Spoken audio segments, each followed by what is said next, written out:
حضرت یونس علیہ السلام ایک عرصے تک نینوا کے لوگوں کو توحید کی دعوت اور بت پرستی سے روکتے رہے، مگر قوم نے ان کی دعوت قبول کرنے سے صاف انکار کر دیا۔ صرف یہی نہیں، غرور و تکبر میں مبتلا قوم دیگر نافرمان اقوام کی طرح آپ علیہ السلام کی دعوت کا مذاق بھی اڑاتی رہی۔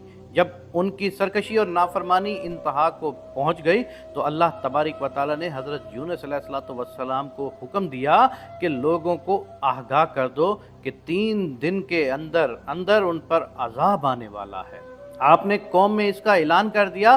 یہ سن کر قوم یونس نے آپس میں مشورہ کیا تو اس بات پر ان سب کا اتفاق ہوا کہ یونس علیہ السلام کو کبھی جھوٹ بولتے نہیں دیکھا، لہٰذا ان کی بات نظر انداز نہیں کرنی چاہیے۔ مشورے میں یہ بھی طے ہوا کہ دیکھا جائے کہ اگر یونس علیہ السلام رات بستی کے اندر اپنے گھر میں مقیم رہتے ہیں تو سمجھ لو کہ کچھ نہیں ہوگا، اور اگر وہ یہاں سے کہیں اور چلے جاتے ہیں تو یقین کر لو کہ صبح عذاب ضرور آئے گا۔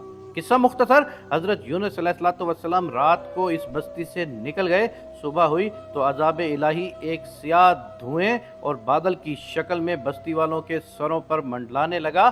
جب وہ ان کے قریب ہونے لگا تو لوگوں کو یقین ہو گیا کہ اب وہ سب ہلاک ہونے والے ہیں۔ یہ دیکھ کر حضرت یونس کو تلاش کیا گیا کہ ان کے ہاتھ پر ایمان لے آئیں اور توبہ کر لیں، مگر آپ کو نہ پایا تو خود ہی اخلاص نیت کے ساتھ توبہ و استغفار میں لگ گئے اور اپنے گھروں سے ایک میدان میں نکل آئے۔ عورتیں، بچے اور جانور سب اس میدان میں جمع کر دیے گئے۔ تمام بستی والے ٹاٹ کے کپڑے پہن کر عجز و انکساری کے ساتھ توبہ کرنے اور عذاب سے پناہ مانگنے میں اس طرح مشغول ہوئے کہ پورا میدان آہ و بکا سے گونجنے لگا۔ اللہ تبارک و تعالیٰ نے ان کی توبہ قبول فرما لی اور عذاب ان سے ہٹا دیا۔ روایات میں ہے کہ یہ عاشوراء یعنی 10ویں محرم کا دن تھا۔ ادھر حضرت یونس بستی سے باہر اس انتظار میں تھے کہ اب اس قوم پر عذاب نازل ہوگا۔ ان کی توبہ و استغفار کا حال انہیں معلوم نہ تھا۔ جب عذاب ٹل گیا تو انہیں فکر ہوئی کہ اب تو قوم مجھے جھوٹا قرار دے دے گی، کیونکہ میں نے اعلان کیا تھا کہ 3 دن کے اندر عذاب آ جائے گا۔ اس قوم کا قانون تھا کہ جس شخص کا جھوٹ معلوم ہو اور وہ اپنے کلام پر کوئی شہادت پیش نہ کر سکے تو اسے قتل کر دیا جاتا۔ تو یونس علیہ السلام کو فکر ہوئی کہ انہیں بھی جھوٹا قرار دے کر قتل کر دیا جائے گا۔ اس رنج و غم اور پریشانی کے عالم میں اس شہر سے نکل جانے کا ارادہ کر کے چل دیے، یہاں تک کہ بحیرہ روم کے کنارے پہنچ گئے۔ وہاں ایک کشتی دیکھی جس میں لوگ سوار تھے۔ آپ کو ان لوگوں نے پہچان لیا اور کرائے کے بغیر سوار کر لیا۔ کشتی روانہ ہو کر جب وسط میں پہنچی تو دفتن ٹھہر گئی، آگے بڑھتی ہے اور نہ پیچھے۔ کشتی والوں نے منادی کی کہ ہماری اس کشتی میں کوئی ظالم گناہگار یا بھاگا ہوا غلام سوار ہو جاتا ہے تو یہ کشتی خود بخود رک جاتی ہے۔ ایسے آدمی کو چاہیے کہ خود کو ظاہر کر دے تاکہ اس کی وجہ سے سب پر مصیبت نہ آئے۔